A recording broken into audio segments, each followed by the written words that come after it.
Hello po, kamusta po kayong muli? Sana po nasa maayos po kayong kalagayan. Samahan niyo po inyong likod. Si Kamanong po, dito po sa Tambayang Makabayan at tayo po yung magkomentuhan. Mag-umpisa na po tayo. Komentuhan po natin, ito pong banat ni Kati Binag.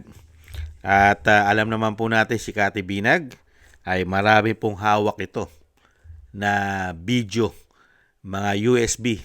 Kaya nga po hindi po nila ito masampahan ng kaso eh. Hirap na hirap po silang makasuhan. Ito pong si Kati Binag.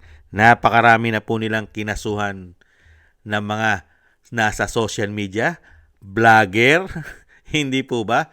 At mga sinasabi pong politiko na ipapakulong. Pero po si Kati Binag hanggang ngayon po ay hindi po nila at hirap po nilang kasuhan. Bakit kaya hindi nila makasuhan ito si Kati Binag? Panay po ang banat sa kanila. Hindi po ba? Bakit kaya? Ito po, pakinggan po natin siya at panoorin.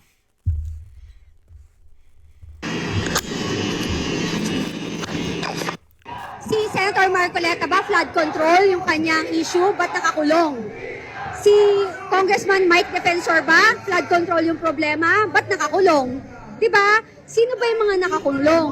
Tapos, halatang halata naman, simula na nag-umpisa ang impeachment, bigla mong papakulong si Senator Marcoleta at una mo nang pinakulong si Senator Jinggoy Estrada.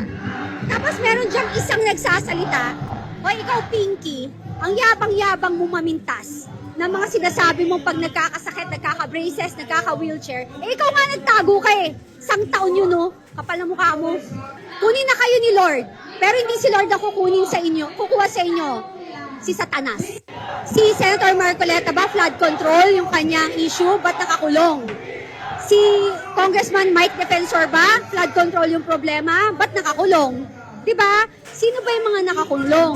Tapos, halatang halata naman, simula na nag-umpisa ang impeachment, bigla mong papakulong si Senator Marcoleta at una mo nang pinakulong si Senator Jinggoy Estrada. Tapos meron diyang isang nagsasalita, o ikaw Pinky, ang yabang-yabang mo mamintas na mga sinasabi mo pag nagkakasakit, nagkaka-braces, nagkaka-wheelchair, ikaw nga nagtago ka eh. Isang taon yun, no? Kapal na mukha mo. Kunin na kayo ni Lord. Pero hindi si Lord ang kukunin sa inyo, kukuha sa inyo. Si Satanas. Ayan po mga kababayan. Hindi pinakukuha na po kay Lord, mga kababayan. Kaya lang ibang Lord po daw ang kukuha. Si Taning. Kunin na raw po sila ni Taning. Ayon po kay Kati Binag. At tama naman po si Kati Binag. Sino po ang mga pinakulong? Napakarami pong sangkot sa flood control. Isang damukal po na mga congressman, senador, at nasa Malacanang, di umano. Pero tanging si Marcoleta, mga kababayan, at si Mike Defensor. Kaya po binabanata ni Kati Binag, si Jinggoy at si Bong Revilla, nakaalyado pa nila. At mga contractors, mga kababayan. Pero po, yung mga kaalyado po nila, mga congressman, mga senador, mga kababayan, wala po nakukulong. Lalong-lalo po yung sinasabi sa SONA na pinsan daw po. Malapit na raw pong kasuhan. Mag-isang taon na po mahigit, malapit na, mga kababayan. Kaya nga po ito si Kati Binag, binabanatan po sila. Pati po si Pinky, binanatan niya. Dahil nga po, ano po sabi niya kay Pinky? Ikaw Pinky, ang husay mo magsalita. Dahil nakulong si Senator Marcoleta. Dahil si Senator Marcoleta ay sumuko, samantalang ikaw nagtago. Mahigit isang taong ka nagtago, lumabas ka pa ng bansa. Hindi po ba? Huwag ka mag-alala, Kati Binag. Panapanahon lang yan. Hindi po ba? Panahon po kasi ngayon nila Boying. Panahon po nila John Vic. Panahon po nila Pinky. Panahon po nila Tuta. Hindi po ba? At panahon po ng mga senador ng Malacanang, di umano. At mga congressman at representative ng Malacanang, di umano. At panahon po ngayon ng mga sindikatong magnanakaw, di umano sa ating bansa. Kaya huwag ka mag-alala, Miss Kati Binag. Ingat-ingat din kayo. Mahirap na po ang panahon ngayon. Baka po isang araw, nakita naman po natin. Kaya magdoble ingat kayo. Yung isang vlogger nila, isinisi pa yata sa mga Duterte. Dahil nadali ng randing and tandem yata, yung mga nakamotor. Hindi po ba? At gagawin pa yata nilang bayani yon. Isasama pa yata nila sa pinagawa nilang museo yon o museum. Hindi kaya? Kaya po, ingat-ingat po tayong lahat at ingat-ingat ka rin po, Miss Cathy Binag.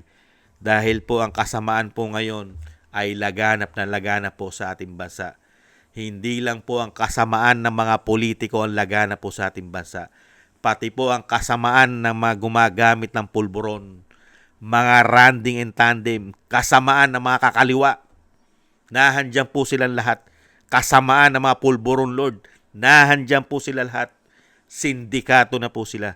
Kaya mag-ingat po tayo dahil napakatindi po ngayon ang kinaharap po ng ating bansa. Napakahirap na po ng ating bansa. Pinahirapan po tayo dahil sa korupsyon at nahandyan pa. Hirap ka na, ibinaong ka pa sa utang, pinahirapan ka pa sa kahirapan, tapos nahandyan pa ang mga sari-saring mga kriminal. Talagang matindi po ang ginawang paglilingkod po sa atin, mga kababayan, na mga hayop na yan. Kaya dito po kay Miss Cathy Binag, alam po natin na kaya po kahit ano po ang banat, batikos ni Miss Cathy Binag, ay hindi pa rin po siya natitinag. Si Binag. Hindi natitinag si Cathy Binag, mga kababayan, dahil din po sa kanyang mga hawak. Dahil nakita nyo po, hirap na hirap po nilang batikusin yan, mga kababayan. Kasi, kaya nga po hinarang nila yung impeachment eh. Hindi nyo po ba natatandaan? Noong nagsampa po sila ng impeachment, hindi po tinanggap ng Kongreso, ng House of Representatives. Hindi po ba hinarang nila? Dahil napakarami pong ipipresenta si Miss Cathy Binag. Hindi po ba? May dala-dala po siya ron. Naalala nyo? Ang dala niya ay mga USB. Kung natuloy po ang impeachment na tinatawag na bangag na kanyang ate, ang ipipresenta niya ay USB. Mga recorded.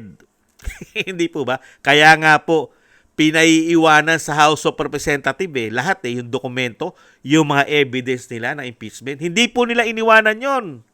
Delikado! Hindi po ba? Baka hindi na makabalik o sirain pa nila di umano ang mga ebidensya. Hindi kaya?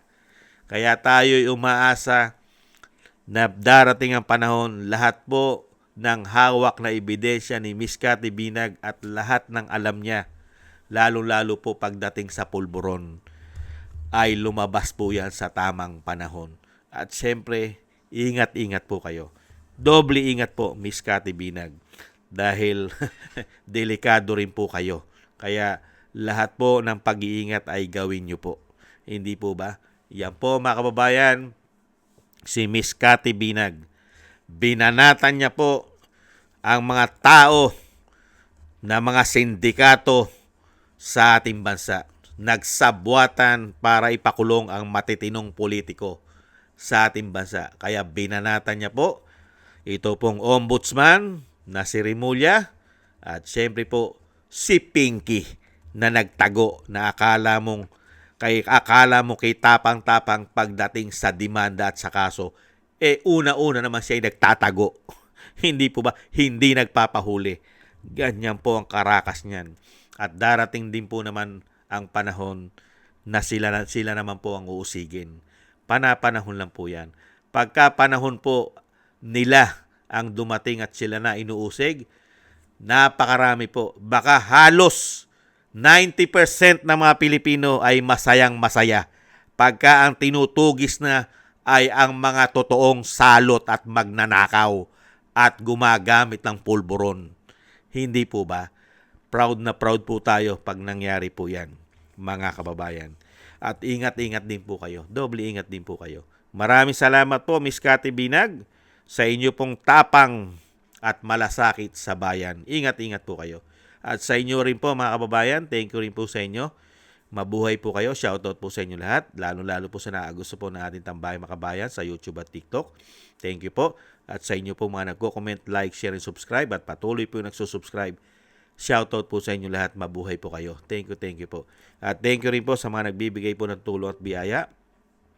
Shoutout po kay Eric Hershio from Canada.